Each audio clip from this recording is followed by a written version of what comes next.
안녕하십니까. 뉴욕일보 뉴스포커스입니다.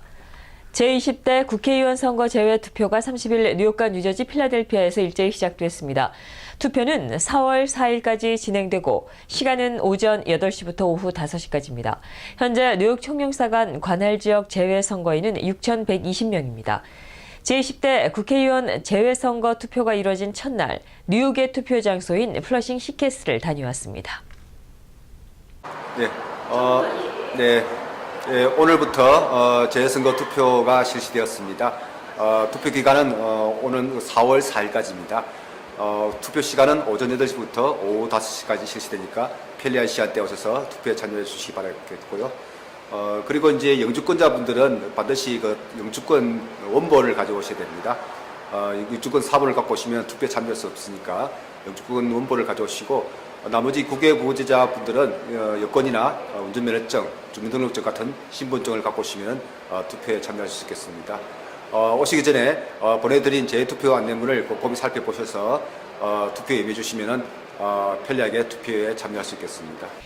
이번 제20대 총선 제외선거는 주민등록, 국내 거주지가 있는 국외 부재자는 비례대표와 함께 한국의 거주 지역구 의원 투표를 할 수 있습니다. 주민등록, 국내 거주지 등록이 없고 한국 국적만 있는 제외선거인은 비례대표 의원 투표에만 참여할 수 있습니다. 제외선거 유권자들은 투표에 갈 때 여권이나 주민등록증, 운전면허증을 지참해야 합니다. 특히 제외선거인은 반드시 영주권 카드나 비자 원본을 소지해야 투표를 할 수 있습니다. 투표 장소는 뉴욕은 플러싱 시캐슬이며 뉴저지는 팰리세이드 파크 뉴저지 한인회관, 필라델피아는 서재필 기념재단 의료원 1층 강당에서 진행됩니다. 4월 4일 제외선거가 끝나면 모든 투표지는 한데 모아져 4월 5일 항공을 이용해 한국으로 배송됩니다. 김기환 뉴욕 총영사가 30일 뉴욕 한인회를 방문해 뉴욕 한인의 향후 사업 계획을 듣고 이에 적극적으로 협조하기로 했습니다. 무엇보다 현재 뉴욕 한인회가 추진 중인 사업은 한인 이민사 박물관인데요. 이날 김 총영사는 한인 이민사 박물관 사업 지원도 적극적으로 검토하겠다고 밝혔습니다. 김기환 뉴욕 총영사는 그간 뉴욕 한인회 분쟁으로 인해 이날 처음으로 뉴욕 한인회를 방문했습니다.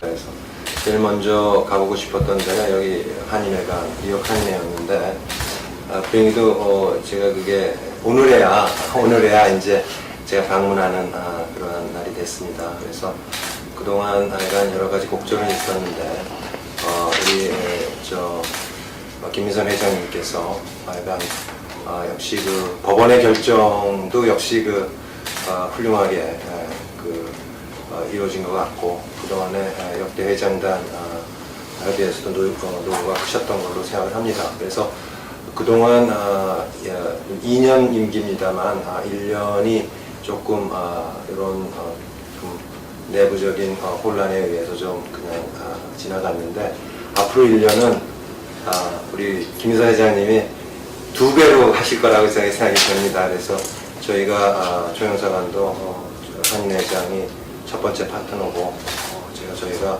긴밀히 협의해가면서 도와드리려고 하고 있습니다. 그래서 우리 113년 우리 한인 이민 역사를 가진 우리 한인 사회에 박물관이 없다는 것은 참 부끄러운 일이고, 그것에 대해서 어떠한 지원 요청을 드렸고, 또 우리 총영사님께서도 흔쾌히 거기에 협조를 해주시겠다고 약속을 하셨습니다. 금년에 이게 지원이 될 수 있을지는 잘 모르겠습니다. 그래서 하여간 좀 한번 사업 계획을 제출해 주시고요. 한번 사실은 제가 공관장에 가기 전에 좀 이걸 했으면 내가 한번 동포 이사장님하고도 좀 얘기를 하면서 내가 이걸 했을 텐데, 어쨌든 뭐 이거 내가 제출을 먼저 해주시고요. 또 어떻게 지원해 줄 수 있는지는 한번 좀 나중에 검토를 해본 다음에 얘기가 나오겠습니다.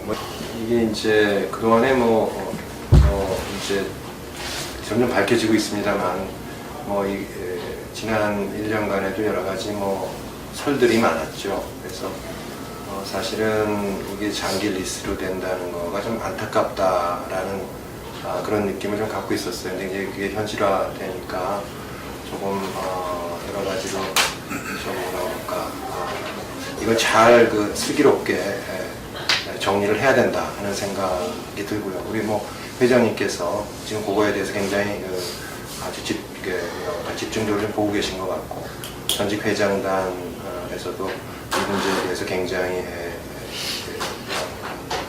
중점을 두고 대처를 하고 있는 것 같아요. 특히 이제 한인회관 지키기 모임 이런 걸로 제가 지금 듣고 있습니다만 그것도 굉장히 그 동포 사회의 그 여러 가지 그 염원, 컨센서스를 바탕으로 해나가고 있는 것 같고 이런 것들을 잘 정리하시고요. 또 한편으로는 이게 리걸한 문제거든요. 그러니까 굉장히 쿨하게 리걸리 이거를 대처를 하시고 깔끔하게 리걸리 처리를 하시고 또 그거에 동포 사회 여러 가지 그 컨센서스에 의해서 필요한 여러 가지 예산들도 있을 거예요. 왜냐하면 그게 이제 먼저 계신 분이 그거를 본인이 권한이 없이 했든 권한이 있이 했든 그거는 본인의 독단의 결정이라고 지금 보이거든요. 그러면 그거에 대해서 말끔히 정리를 해야 되겠죠. 그러면서 그 법률 관계를 정리를 하려면 제가 볼 때는 동포 사회의 어떤 여러 가지 협력도 필요하다고 생각되고요.